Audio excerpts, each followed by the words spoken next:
Szeretettel köszöntjük kedves nézőinket a Furcsa Találmányok eheti adásában. A mai alanyunk ez a kiváló sertésvagdolatos konzervből, villamos kötődobozból és USB labból és Simpson fényszorokból összeválogatott rajtlámpa berendezés lesz. Ennek itt az első része itt egyből itt a helyszínen található, ha majd oda kamerázol. Gyönyörű lámpa, Simpson fényszorokkal, összecsiszolt plexilappal, minden, amit csak otthon volt.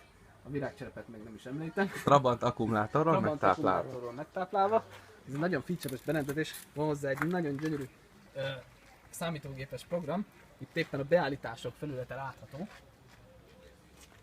Amivel nagyon menő dolgokat lehet csinálni, mert azt hiszem, hogy 5 lépésben lehet állítani, hogy milyen színekben világítson ez a csodálatos szerkezet. Szóval az a lényeg, hogyha én kiválasztok egy lépést, legyen ez a lépés.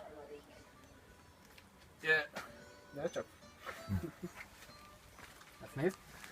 Be lehet szépen állítani neki, hogy melyik lámpa milyen színekben világítson. Tehát, hogy mondjuk megmondom, hogy a harmadik lámpa az legyen mondjuk ilyen indokolatlan színű. És azt mondjam neki egy feltöltés. Akkor meg lehet nézni, hogy a lámpa is ma nagyjából abban az indokolatlan színben pompázik.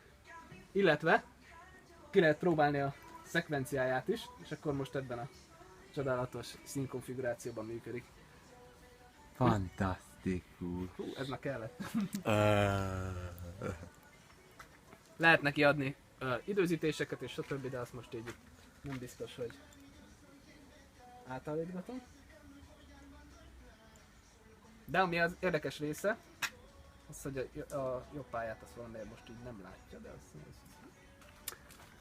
ez más kérdés. Kérlek, számolj be a kommunikáció módjára, hogy a egységek közötti információ átvitel milyen módon valósul meg. Az információ átvitel kérem szépen Wi-Fi-n keresztül működik, várjál. Demonstrációs idő van most. Ebben a csodálatos szerkezetben hatalmas nagy kábeldzsumbúj van. És pont a rossz oldalon nyílik, mint én azt gondoltam. Igen, most áramtalanítottuk a készüléket. Itt a kiváló virágcserepes és Simpson lámpás technológia látható, illetve ez a gyönyörűséges nyomtatott áramkör, amiben van egy Wi-Fi modul is. Wi-Fi keresztül tud kommunikálni a laptoppal is, meg a pálya másik felével, ami valahol ott elő van. Meg nagyon sok szép vezeték. Most igazán annyira nem érdekel.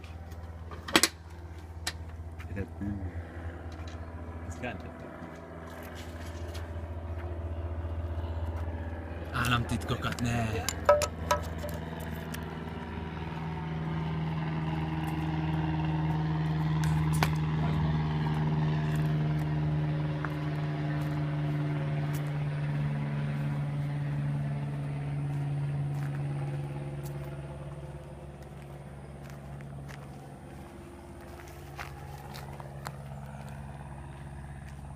Ez itt a vevő oldali modul.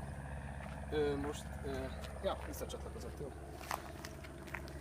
Az a lényeg, hogy van így 2 darab infrakapu, ami 2 motoros tud a gyorsulási versenyt folyamán érzékelni.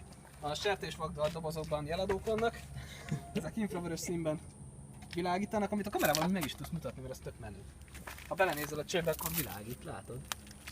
Ha jó szögben nézed, nem látszik-e? Én ugyan nem látok semmit. Én sem. Pedig működnie kell, mert... Aha. Most még meg lett mozgatva, most már lehet, hogy nem jó. Nem, eddig jó volt. Hát eddig tudom, hogy jó Most volt. is jó. Ég a kékben. Ja jó, akkor jó. Sőt, Itt van visszajelzés, hogy látja éppen a kapu egymást, úgyhogy itt eltakarjuk, akkor nem világít, ha meg nem, akkor de. Ezt jól megmondtam. Ennek gyakorlatilag ennyi a lényeg. A másik modulon keresztül még nem vagyok benne biztos, hogy visszacsatlakozott, úgyhogy ezt még egyszer. Laptopról lehet kiadni, hogy mikor kezdjen el mérni, és onnantól kezdve gyakorlatilag számolja az időt.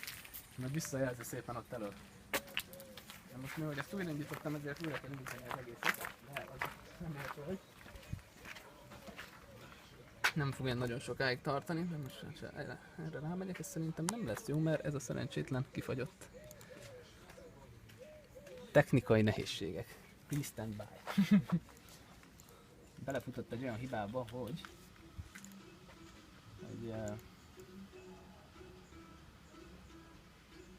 jó. Na kérem szépen. Itt konnektálunk, akkor itt lehet is látni, hogy visszajelzésre kerülnek a szenzorok, amiket épp lát. Ugye itt 6 szenzort tudnak kezelni, de jelenleg csak az a 2 van rá applikálva. És most én itt elindítom, hogy start, akkor elvileg a lámpa le fogja játszani az beállított dolgait. Mert ha ezt itt tudod vizslatni. Most itt klikkelek neki egy startot, és a zöld lámpától fogja mérni az időt. És ha most megszakítjuk az egyik pályát, akkor az ideje visszajelzésre kerül.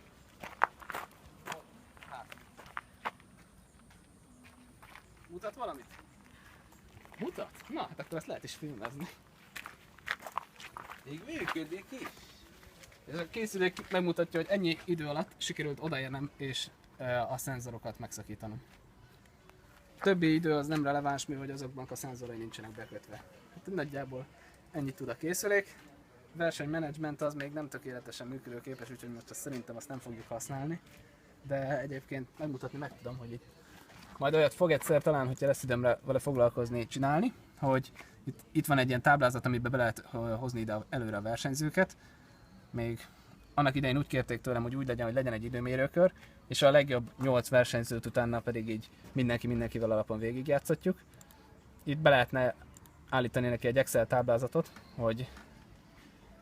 hogy kiket indítson, amúgy lehet, hogy még valahol van is egy ilyen. Van egy ilyen Excel táblám talán.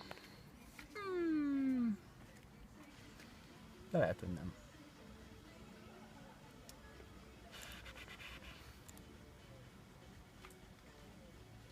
Nem, hát most nem találok ilyen izét, amit hirtelen be tudnék tölteni neki, de akkor így név szerint kiírja a versenyzőket. És külön a kategóriákat el lehet indítani, és magától elvire megcsinálná, de ez még fejlesztésre szorul. Úgyhogy röviden tömören így ennyi a technológiának a lényege. Köszönjük szépen! Egy dolog elmaradt. Mi? Végszükség esetén diszkófényként is használ. A lényeg, így van.